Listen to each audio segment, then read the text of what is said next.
In this video, I'm going to go over the advanced page of our instrument pad motion layers. If you already watched the simple page, then you'll be somewhat familiar with this instrument and some of the capabilities that it brings to the table. If you haven't, I'll briefly go over that now. This instrument obviously has pad motion in the name, so it's somewhat related to our other instrument pad motion in the sense that it is a sample and a granular based engine. However, the architecture is very different from that instrument itself, thus warranting it being a new instrument. One of the main things is that it features 4 internal layers that you can balance between with the XY. And you can switch. You can either have all 4 layers as sample, all 4 as grain, or you can mix them, some sample, some grain. And the architecture of how we set up the modulation is vastly different than any other instrument that we've released to date. So in this video, I'm going to go over just the advanced page, mostly just the synth section here, and I'll cover the other pages as well. And I'll talk about kind of how we've set it up and how you can navigate around this. So first, let me start off with the master section at the top. Starting from the upper left-hand corner, we have this tab that's literally just called master, and a lot of these functions are redundant to what you find on the simple page. It's just so that you don't have to keep switching back and forth. Let's say you're already on this page and you just want to adjust the octave for the whole instrument. You don't have to go to the simple page and do that. You can just do it here. So yes, we do have the octave here. We have the coarse, fine, key follow, and the pitch bend parameters, as well as the modulation, like the mod wheel and the aftertouch. We also have another tab over here, voices. This is where you can set it to mono or poly. If mono's off, then you have poly, and you can set the voice count right here. And you can also turn on or off the glide, as well as some of its parameters. Then we have the unison. You can turn the unison on or off by this button here, or by this bypass button up here. This is useful up here if you don't want to go to that page, but you just want to audition it either on or off. You can just flip it there. And then it has, of course, the unison parameters such as voices, detune, pan, delay, and distribution. I'm going to go over to the right here. This is just, again, redundant controls of the volume LFO and the pan LFO. So again, so you don't have to switch between the sample, or I'm sorry, the simple and the advanced pages. You can just access them right here. Going towards the middle, this is where you'll find the specific controls for the XY, as well as a lot of the main parameters you may tweak for each layer right down here. So here's the XY. You can know which corner is which layer by the name in the corner. And then you have the amplitude velocity, the filter velocity, and then again, redundant controls of the low pass filter and the high pass filter right up here. Now, to talk about these, you have the mute and the solo. That's what the M and the S stand for. This red dot here is so you can bypass the layer. And this is useful having all this up here because, you know, let's say you're on layer 1, which we are, and you want to turn off layer 4. You can do that from there without having to switch to it, or you can turn it on, whatever you desire for that. These are unmarked bypass buttons, but these are for your modulation. If you hover over it, it'll tell you what it is. So it's layer 1 LFO bypass, layer 1 step modulator bypass, user envelope, and then the gate. And above all this, you've got a pan for this specific to the layer. And then you have a volume specific to the layer. Now, if you want to switch between each layer, just click where it says layer 1, layer 2, layer 3, or layer 4. So I'm going to go to layer 4. I'm just going to click right here. And now we're on layer 4. So going back to layer 1, let's talk about the synth section. Starting over here, this is just a lot of your basic parameters: volume, pan, tune, and then an amplitude ADSR. Going over here, you've got the filter section. So we have a dedicated high pass filter for each layer. So maybe you're working with a sample on layer 1. You really like it and how it's blending in with the other layers. However, it's got a lot of low end that you just want to attenuate so that it can blend a little bit better. Maybe it's overwhelming to the rest of the sounds. You can just kick up the high pass layer or high pass filter and thin out the sound. We have a cutoff types.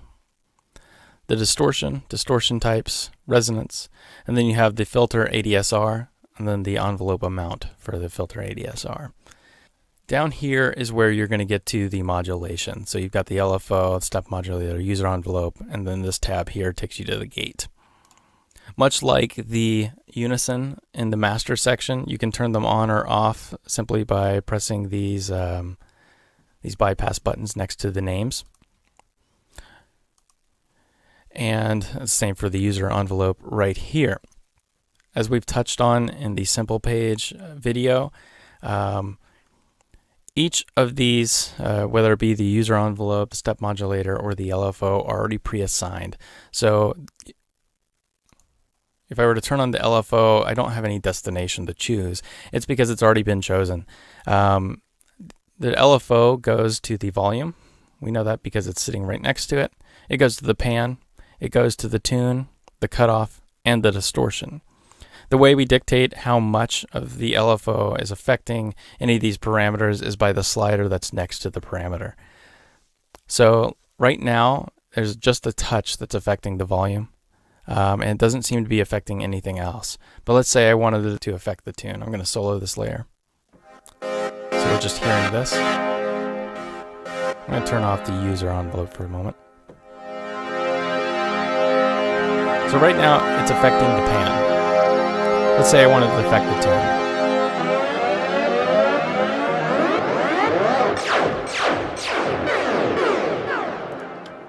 I can control click to send it back to 0. Maybe I want it actually on the volume. A little bit on the cutoff. And maybe you want to increase the rate. You can just go down here to where the LFO is, increase it. So that's how the modulation works in this new instrument. It's the same for if we wanted to do that with the step modulator. I can just turn that on. You can see everything that's attached to the step modulator become active. And right now it's not affecting anything other than the volume itself. I'm going to zero out the LFO.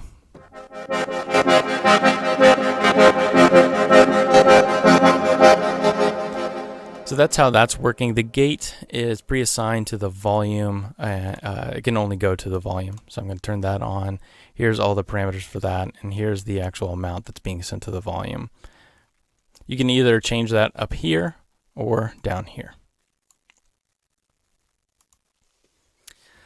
And then over here next to the user envelope, we've got tabs. This is for the amplitude envelope and for the filter envelope. One thing to note about both the amplitude envelope and the filter envelope is if I actually go to the amp envelope over here and I adjust any of this, you'll notice that's not reflecting actually in down here. That's because they kind of operate as offsets of each other. I would recommend only using one of these methods to change the envelope itself, because if you change this to a certain amount, so right now it's on 53, and then I actually want to change it down here, what I'm doing is I'm just adding whatever I'm doing here to this. So whatever value this is, I've just added it to the 53 down here and vice versa. So then if I go and change it here, it's just offsetting each other. So I'd recommend sticking with one method at a time. Now, let's get into the middle here. This is actually where we're going to affect a lot of the parameters that concern the sample itself. So here's your sample display. This is just showing us exactly what we're playing, the actual sound source and what it looks like in waveform. We have the playback mode, so we can reverse it. We can use it as a one-shot or reverse one-shot or just keep it at normal. The sample start, the sample end, so if you want to adjust the length of the sample and where it's starting. We have the range. You'll notice on some of the presets in this library that we've actually tweaked some of the ranges on the samples. As we've been sound designing this, there's certain samples that were like, hey, you know, that sounds really great on the low end, but I don't really like how it's blending on the high end, so let me just limit the register. And one quick easy way to do that, rather than trying to figure it out, rather than typing it in, you can just highlight this. And so if I just want this to be on the lower end, I've highlighted that. And then on my controller, I've pressed the key that I want it to go to, and it's reflected there. So now it's going from C -2 to A -1. And there's plenty more parameters, so I'm going to hit this advanced tab here. And now we're in the advanced section.